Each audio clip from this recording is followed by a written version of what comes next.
2 এর উপরে power x plus 2 এর উপরে 1 মাইনাস এক্স ইকুয়াল টু 3।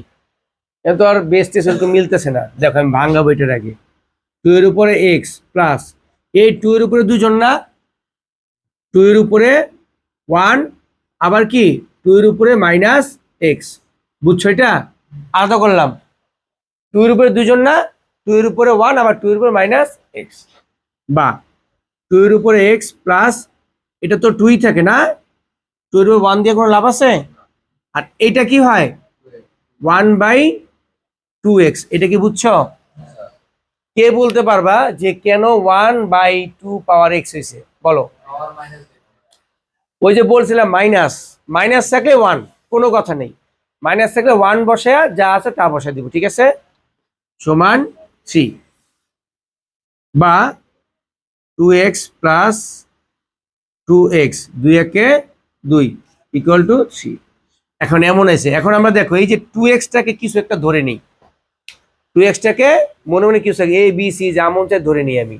ধরো বা আমি এখানে বসালাম a plus 2/a equal to 3। এখানে কি লিখবো? যে 2 পাওয়ার x ইকুয়াল টু a ধরে। বুঝছো? এটা এটা একটু ব্যতিক্রম। এই যে 2 পাওয়ার x আছে না, এটা কি ধরছি আমি?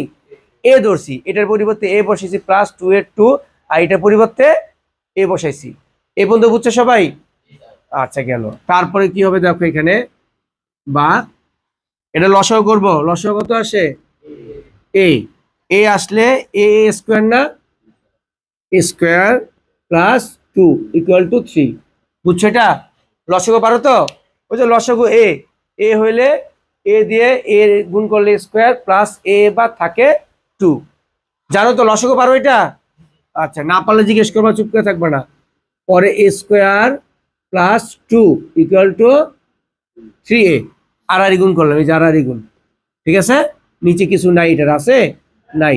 আচ্ছা গেল। বা a square minus 3a plus 2 equal to 0 বানাইলাম।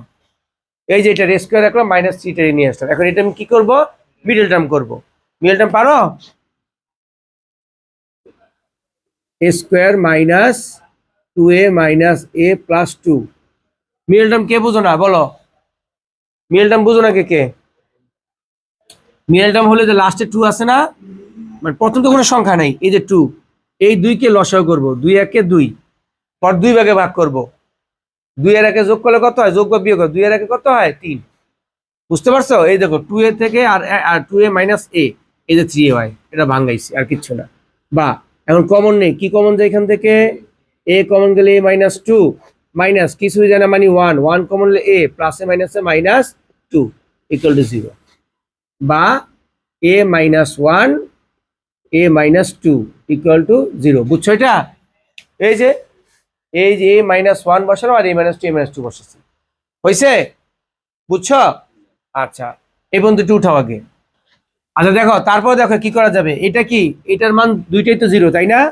হয়, তাকাও বোর্ডে, হয় a মাইনাস 1 ইকুয়াল টু কত? 0। এই যে এটার মান 0 না, বা a ইকুয়াল টু কত? 1। হয়েছে? এখন প্রশ্নে কি এ ছিল? এ তো ছিল না। এর মানটা কত তো ছিল? আমরা 2 ছিল না, কি চেন ছিল? ও 2 পাওয়ার এক্স নাকি, এটা ছিল ইকুয়াল টু 1। এখন আসি আমরা, 2 পাওয়ার এক্সই তো ছিল। এখন আমাদের এখানে কি আছে? বেস 2 আছে না, এটার বেস কত বানাতে হবে? 2ই বানাতে হবে। 2 আছে, আমি 2ই বানাবো। এখন 2 বানাই। এখন 2 এর উপরে পাওয়ার কত দিলে 1 হবে? 0 দিলে। ওই যে বলছিলাম, কোনো কিছুর উপর পাওয়ার যদি কি দেই? 0 দেই, তাহলে কত আসবে? 1 আসবে। বুঝতে পারছো নাকি বুঝো নাই? তাহলে এক্স এর মান কত? 0। এটা বুঝছো? কেন? এটা কি বুঝতে পারছো? 2 এর উপরে আমার, এখন তুমি তো 1 দাও, তাতে 2 2 হয়ে যায়। উপরে কি 2 আছে? না, আমাদের সূত্র ছিল যে কোনো কিছুর উপর পাওয়ার 0 থাকলে সেটার মান কত? 1। তাহলে এক্স ইকুয়াল টু 0। আবার কি এখানে কি লিখবো? অথবা, তাই না? অথবা আরেকটা কি আছে? a মাইনাস 2 ইকুয়াল টু 0, বা a ইকুয়াল টু কি 2, বা না এর মানটা কত 2 পাওয়ার এক্স ইকুয়াল টু, এটাও তো 2 আছে, উপরে কিছু নাই মানে কি মনে মনে 1 না, বা এক্স এর মান কত 1। তাহলে নির্ণয় সমাধান কত আসে আমাদের, সমাধান কত একটা 0, মানে এক্স সমান কি একটা 0 আর একটা 1। বুঝতে পারছো? শেষ।